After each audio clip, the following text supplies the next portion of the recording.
Hello everyone, I'm Dante from Low Manor and welcome to another Lorewatch. In this episode we're looking at the history behind one of Talon's shadowy leaders, Doomfist. The Omnic Crisis was a devastating war that ravaged the world and the people within it, regardless of what country you hailed from or what life you led at the time. After this, its end, a new wave of hope swept through humanity, at least for the most part, and included the creation of new cities as the wounds between Omnics and humans began to heal. The pinnacle of these would become Numbani, situated in West Africa at the edge of the savannah, and built using innovations of the Golden Age. It had one overriding goal: to see humans and Omnics working together peacefully. To act as an example to the world that acceptance was the way forward. This Golden Age begat many new heroes as the influence of Overwatch spread, and the boundaries of progress were pushed ever forward. Medicine was one of the fields that would benefit the most from these advancements, from nanobiology through to greatly enhanced prosthetics. One of the more influential exponents of these more realistic, more advanced prosthetics was a Nigerian-based firm under the ownership of a highly regarded Ogundimo family. With the world still recovering from the wounds of war against the Omnics, their skills were in high demand. And with Overwatch oversight, they had the freedom and the means to help any and all who needed them. The eldest child of the Ogundimu family, Akonde, was the heir to the burgeoning business empire, and from his early teens his charm and intelligence were clear. He worked hard to assist in building the company into being the best it could be, ensuring it had prime place to forge ahead in the future. But the corporate life took a backseat to his primary passion. From an early age he loved the thrill of competition, specifically in martial arts, constantly wanting to evolve his understanding in the pursuit of perfection. The young Akonde studied local forms such as Dombe and Gedigbo, to name but a few. Once mastered, he progressed to other forms from around the world, and adopted the best aspects of each and incorporated them into his own unique fighting style. All told, he was a ferocious competitor and travelled the globe to test himself against the best. Unfortunately for Akonde, this would be as far as he would get, as in the aftermath of the Omnic Crisis, fate would see him lose his right arm in circumstances that to this day remain a mystery. Being an heir to a prosthetic technology company has significant advantages, beyond the inherent money and power it provides however, and a new arm was provisioned. The resultant cybernetic prosthetic was a work of art, almost indistinguishable from a real limb at a casual glance, and it had the effect of greatly enhancing his strength and dexterity.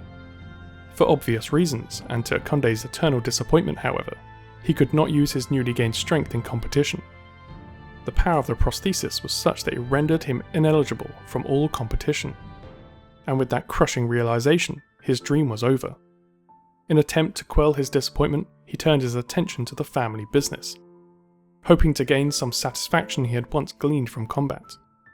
The combination of his drive, charisma and focused intelligence pushed the family business further into global prominence, himself acting as both leader and as an example of what can be achieved with prosthetics. Despite all of this effort, his future would lead him down a very different path. Akonde had truly thrown himself into the family business, with as much passion and zeal as he could muster, but despite his best attempts, he could not fill the void left behind the fire of competition. He missed the thrills of combat, the constant drive to enhance his abilities and expand his skills. A chance meeting with Akinjid Adeyemi, the Doomfist, appeared to offer a possibility of a way out of his malaise. The second to hold such a title, and known widely as the Scourge of Numbani. Adeyemi was a war profiteer, and unbeknownst to Akonde, was a member of the shadowy Talon organization, a far cry from the heroic origins of the Doomfist, originally held by the saviour Adabi Nagumi. Adeyemi was a villain pure and simple, and conducted numerous raids on the otherwise peaceful city of Harmony. Though initially reticent to fall under the Scourge's sway, the possibility of finding new ways to challenge himself and renew his sense of self-purpose was too strong to resist. Initially brought on to assist Adeyemi in his mercenary work, every outing resonated with the combat-starved Akonde, and there were no restraints or rules preventing him from unleashing the full potential his prosthetics gave him. Eventually, Adeyemi introduced his protege to his paymasters, and Akonde was formally brought into Talon's nefarious grasp. He became exposed to the ideology that drives Talon, the belief that humanity can only be improved through conflict, that the peace following the Omnic Crisis was a source of weakness. Akonde was enthralled. He had found a group with visions of strength through conflict that chimed so completely with his personal beliefs. He could now finally realise his true potential under the teachings of the Scourge. Akonde quickly adopted to the way of Talon. He was no longer just a mercenary, but a part of the organisation. He grew in power, sharpened his skills, and found that Talon could make use of more than just his physical capabilities. They also had need of his keen mind, honed by years of corporate manoeuvres at the head of his family company. Talon saw this as well, and slowly it became obvious that Akonde had outgrown and surpassed the usefulness of his mentor.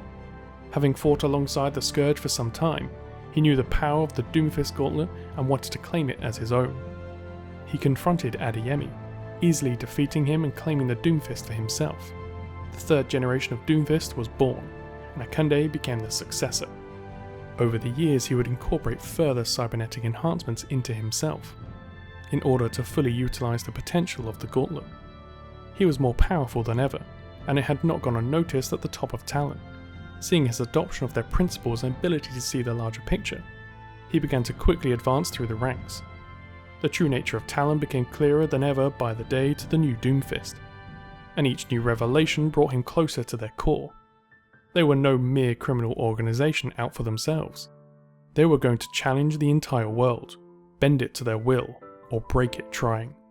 Unlike their enemies in Overwatch, Talon was not led by lone figureheads, but was formed by an inner circle, a council of the most powerful and worthy individuals. It wasn't long until Akonde would join them. Much is still veiled in secrecy, but alongside his fellow council members, Doomfist would put into motion a grand strategy that we are only beginning to see bear fruit today, with the overriding belief in conflict forming the core of Talon's beliefs. Akonde's grand vision has potentially led to what is only now being mentioned as the early stages of the second Omnic Crisis. But the wider world was not totally blind to his criminality. In the final years of Overwatch, the organisation devoted a large number of assets to taking down Talon, and while success was moderate at best, they did manage to track down Doomfist to the streets of Numbani. In a mixed operation, Genji Shimada of Blackwatch accompanied the scientist Winston and the relative rookie Lena Oxton, also known as Tracer, to confront Akonde and bring him to justice. Armed with the Doomfist gauntlet, his abilities far outstripped theirs individually, and his vast experience on the field of battle enabled him to swiftly analyse their techniques and use their own strengths against them. Were it not for him underestimating Winston, the outcome of this fight could have been very different, but seeing his friends fall one by one triggered his primal rage, and enabled him to match Doomfist's strength with his own, eventually overpowering Akonde and leading to his eventual imprisonment. For nearly a decade, Doomfist remained sealed in a maximum security facility, and the wider world changed around him. Overwatch fell, large corporations rose to fill the part of the huge void left behind, and slowly the world became a darker place. With no direct opposition, Talon grew bolder in their actions, and in many ways were able to operate under the radar, even more effectively than they could before. It's unlikely that the capture of Akonde was actually planned by Talon, but they most certainly had a hand in bringing down Overwatch, their connections within the organisation serving to tarnish Overwatch's image, encouraging public distrust and dissent, right down to the final explosion and ultimate destruction of Overwatch's Swiss HQ, all bear Talon's hallmarks. It's no coincidence that the former head of Blackwatch, Gabriel Reyes, has a prominent seat on the Talon Council after all. As Overwatch fell, Helix Securities picked up much of its protection mantle, though over the intervening years their abilities have been called into serious question. There have been failures to protect old equipment at abandoned watchpoints, breaches at critical sites like the Temple of Anubis, and most recently, and most worryingly of all, the escape of extremely dangerous prisoners from maximum security detention.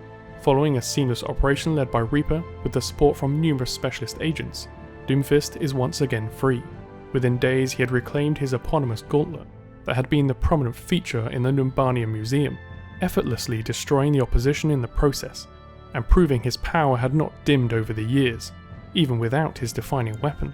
Swiftly returning to Talon, Akonde found that while the world had changed, so too had the beliefs of some of his fellows. The plan he had put into motion years before, threatened by a desire for wealth, comfort, and power that had slowly set in amongst a few. His grand vision under threat. It did not take Doomfist long to remedy this insipid weakness. a task made easier by certain failures in his absence, not least of which was the continued existence of Katya Volskaya, a key pawn in his schemes. The architect of this botched assassination attempt was a man by the name of Viali, and with Reaper, Widowmaker and Sombra at his side, Doomfist took little time before dispensing with him. Once again taking his seat amongst his fellow council members, Doomfist is now exerting his full focus on ensuring the ultimate success of his long-term strategy, and Talon as a whole is with him completely. With war brewing in Russia, the assassination of Mondata keeping tensions high on the streets of London, and lawlessness increasing across the globe, it seems certain that he is closer now than ever to achieving his goal. Humanity and Omnics alike are fearful. Overwatch is but a distant memory, world leaders are scared to act, and the achievements of the Golden Age are slowly unravelling. If conflict is the source of human strength, then the world may soon be stronger than ever, because with Doomfist's return, one thing is certain: war is coming. Thanks for watching this episode of Lorewatch. What do you think of Doomfist now that he's finally here? How do you see his war playing out? And are there any secrets we are yet to see on Talon's council? If you enjoyed this episode, don't forget to hit that like button, subscribe if you haven't already, and hit that little bell for notifications on our latest content. Until next time, I've been Dante, thanks for watching.